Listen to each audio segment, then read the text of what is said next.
Hello বন্ধুরা, গোপাল রান্নাঘর থেকে আপনাদের সাদর আমন্ত্রণ জানাচ্ছি। বন্ধুরা, আজকে এসে গেছি বাঙালির ছোট বড় সবার প্রিয়, অতি প্রিয় একটি মাছের আইটেম নিয়ে। সেটা হচ্ছে ইলিশ মাছ। আজকে দেখাচ্ছি ইলিশ মাছের অনেক আইটেম হয়, আজকে দেখাচ্ছি ইলিশের ভাপা। জামাই ষষ্ঠী এসে গেছে বন্ধুরা। মেয়ে জামাইয়ের জন্যে এই ধরনের ইলিশ ভাপা তৈরি করলে একটি অতি উপাদেয় আইটেম, ঠিক আছে। এবার বন্ধুরা দেখুন, এই ইলিশ ভাপা করার সময় নতুন রাঁধুনিদের জন্য আমার এটা পরামর্শ যে ইলিশটা কিনবেন অতি সচেতনভাবে, অর্থাৎ বাজারে গিয়ে কিন্তু ডিম ছাড়া ইলিশ কিনবেন, আর ইলিশ মাছের যেন পেটিটা চওড়া হয়। এবার দেখুন কিভাবে বানাচ্ছি। 2 চামচ কালো সর্ষে এবং 2 চামচ হলুদ সর্ষে, এই দুটোকে 2টো কাঁচা লঙ্কা সহযোগে পেস্ট করে নিয়েছি। আচ্ছা, তারপর দেখুন 2 চামচ পোস্ত বেটে রেখেছি, 4টি কাঁচা লঙ্কা নিয়েছি। দেখুন আমি 4 পিস ইলিশ মাছ, অর্থাৎ 3টি রিং সাইজের ইলিশ এবং একটি লেজার ধরনের ইলিশ, 1 চামচ নুন এবং 1 চামচ হলুদের গুঁড়ো দিয়েছি।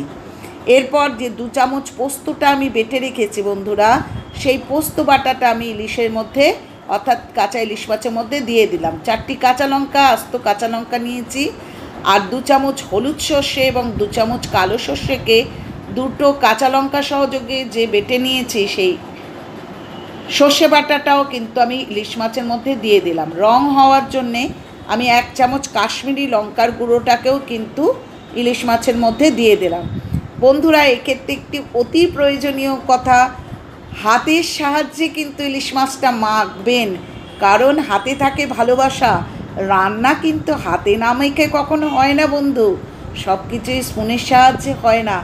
এবার দেখুন আমি কাঁচা সর্ষের তেল, অর্থাৎ 2 চামচের মতো কাঁচা সর্ষের তেল আমি ইলিশ মাছের মধ্যে ভালো করে মাখিয়ে নিলাম। মশলাটা যাতে ভালো করে প্রতিটি মাছের প্রতিটা প্রান্তে যেন ভালোভাবে মাখানো হয়। এরপর আমি একটি টিফিন কৌটো নিয়েছি, সেই টিফিন বক্সের মধ্যে আমি 4টি মাছকে দেখুন সুন্দর করে সাজিয়ে নিয়ে যে মশলাটা রয়েছে, সেই মশলাটা কিন্তু আমি ওপর দিয়ে দিচ্ছি কাঁচা লঙ্কার সহযোগে। আমি আস্ত কাঁচা লঙ্কাই দিয়েছি। দেখুন বন্ধুরা, সমস্ত মশলাটি আমি মাছের উপর দিয়ে, দেখুন বাটিটা প্রায় আমার শেষ, কিন্তু তাও এতটুকু মশলা থাকবে কেন বন্ধুরা, একটুখানি জল দিয়ে আমি বাটিটা ভালো করে ধুয়ে নিলাম। ধুয়ে দেখুন আমি 4টি মাছের উপরই এই বাটি ধোয়া যে মশলার জলটা, সেটা সুন্দরভাবে ঢেলে দিচ্ছি। হয়ে গেল বন্ধুরা আমার ভাপা করার জন্যে মশলার সমেত ইলিশ সাজানো। এরপরে দেখুন বন্ধুরা, আমি এই ইলিশ মাছগুলোর উপর, প্রতিটা মাছের উপর কিন্তু আমি একটু করে কাঁচা সর্ষের তেল দিয়ে দিচ্ছি। বন্ধুরা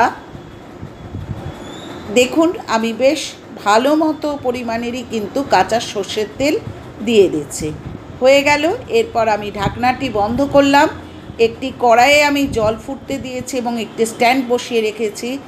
কৌটোটার ঢাকনা বন্ধ করে আমি 15 থেকে 20 মিনিট এইভাবে আমি ইলিশটাকে ভাপে হতে দিলাম। দেখুন আমার ইলিশ ভাপা তৈরি, যেটা গরম ভাতের সহযোগে খেতে অসাধারণ লাগে। এটি বাঙালির একটি অত্যন্ত প্রিয় খাবার। দেখুন কি সুন্দর রং হয়েছে। মেয়ে জামাই আসলে বা নিজের পরিবারের সদস্যদের কিংবা কোনো পারিবারিক গেট টুগেদারে কিন্তু এইভাবে ইলিশ ভাপা তৈরি করে সবাইকে পরিবেশন করতে পারেন। এক্ষেত্রে একটি প্রয়োজনীয় কথা বলার রয়েছে বন্ধুরা, এই আইটেমটি কিন্তু কোনো হেলথ ইস্যু যাদের বাড়িতে রয়েছে সেই ধরনের মানুষের খাওয়ার জন্যে নয়, কারণ একই সর্ষে বাটা, তার মধ্যে এতে কিন্তু কাঁচা সর্ষের তেল অনেক ব্যবহার হয়, সুতরাং এটি তাদের না খাওয়াই বেটার। এটা সুস্থ মানুষ যারা অল্প বয়সী ছেলে মেয়ে বা যাদের শরীরে কোনো হেলথ ইস্যু নেই, যাদের অয়েল কনজাম্পশন একটু বেশি হলেও কোনো অসুবিধা নেই, তারাই কিন্তু খাবেন।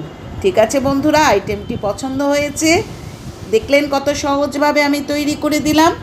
আর বারবার বলছি বন্ধুরা, কত নিত্য নতুন আইটেম আমি নিয়ে আসছি।